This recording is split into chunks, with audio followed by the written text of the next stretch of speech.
This episode of Storytellers is brought to you by these fine companies.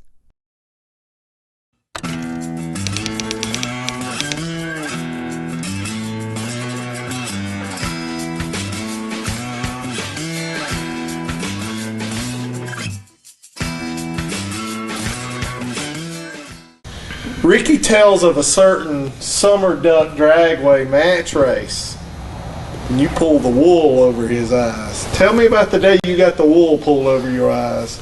Yeah, well, it was a Summerduck. One of them, that's probably the nicest track we've ever run on as far as the guardrail, right? And that ain't no joke there. That place had the biggest curve. Yeah. When you open the door there, you really better be kind of in the groove. Because if you got much more than about, honestly, 3 foot out of the groove and had the door open, it'd be against the guardrail, you know.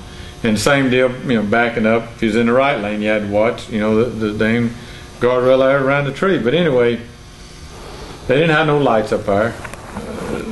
It's kind of the left-hand side of the track's a little bit lower than the track. The right-hand side of the track was kind of supposedly the spectator side, but they didn't have nothing up there but probably enough bleachers to hold 300 people.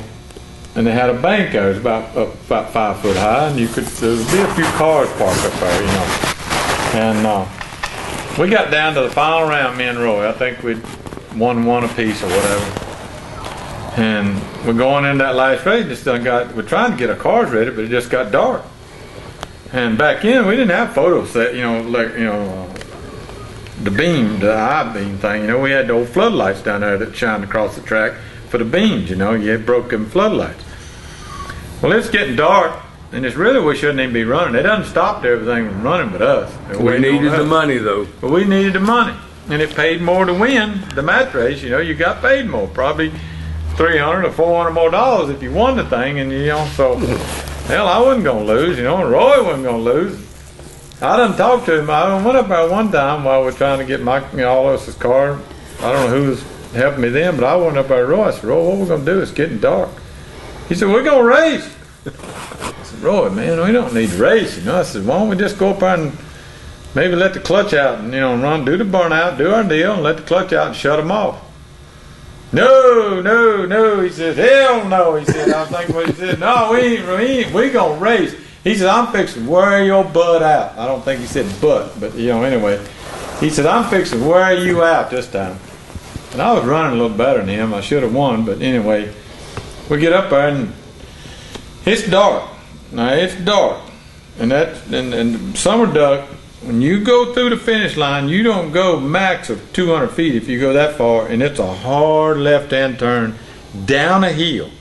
I'm talking about down a hill. It's probably from 200 feet past the finish line to where you're going to stop down there. I'd say it's at minimum 100-foot drop-off. Don't forget the bridge. Yeah, and then at the end of the thing, if you couldn't make it, you was either in the creek or you had to turn a little bit right and try to go and make the bridge. Single lane bridge. Same way the crowd come in, the way the damn spectators come in now. So we're down there, we're going, and luckily it's a solid full moon, but it's dark. I mean, it's done got dark. You don't see the track down there. Well, all I was doing was kind of lining up where beams come across. I could see my side and I could see his side. And I done begged him, but I mean, twice, 3 times. I said, Roy, let's just no, hell no, we're gonna race. I'm gonna beat your ass. So I think what he's looking in the back future now, I think all he was doing was trying to rouse me up and hope I'd red light, you know, and he'd win the race. I wouldn't have to go far that way. That's what he's gonna do. So we go up there and do our deal, and I let the clutch out on this thing, and I ain't doing nothing but trying to look down the track, and it's totally dark. But I'm thinking I'm okay because I can see where my groove is, where I got to go between these sets of lights. I got to know I got to be somewhere in the middle of them because you ain't seeing the track. It's dark. I go down through there and I'm throw the chutes out, and luckily the tree line down there and the blue sky kind of, but luckily it was a full moon. That thing, I went through the lights, and that's when all hell broke loose to me. It's the scariest I've ever been in a car and not wrecked, by far. I wrecked at Bristol and broke my leg, and I wasn't this scared. Because I wrecked up there, and you know it happened, okay, it's happened, you're okay. When I went through them lights, I was looking at the tree line, I knew I had to turn the wheel some down there, so I turned the wheel some, and I'm still looking at this tree line, and I'm kind of just all scrunched up in the car because I don't know what's coming in there with me. I ain't got a clue if I'm for sure on the track or not. I know I'm still fairly smooth, but I know I'm going down this hill, and I'm kind of sliding, and it's in the dark.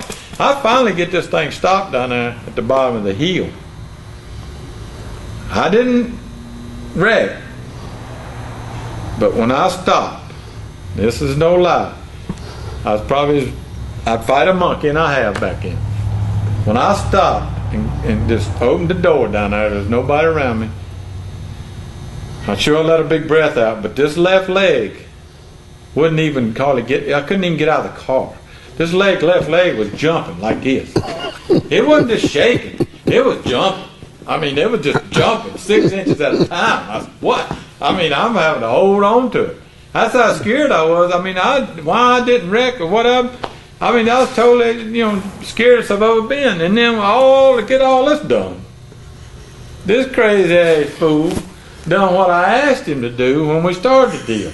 He goes up there and lets the clutch out, runs about 60 foot and shuts her down. Do you think I'd go down through there in the dark like Let that? me run all the way to the damn finish line. Scared the hell out of me. I mean, just the grace of God that I didn't wreck. I mean, you ain't trying to hold it straight and get stopped. You know you got to make a hard turn and downhill pretty hard at Summerduck. And a lot of people know what I'm talking about. It's race Summerduck.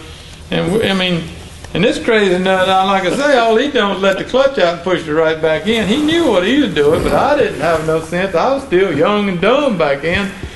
He wasn't going to beat me if I put the car upside down. I was going to the finish line.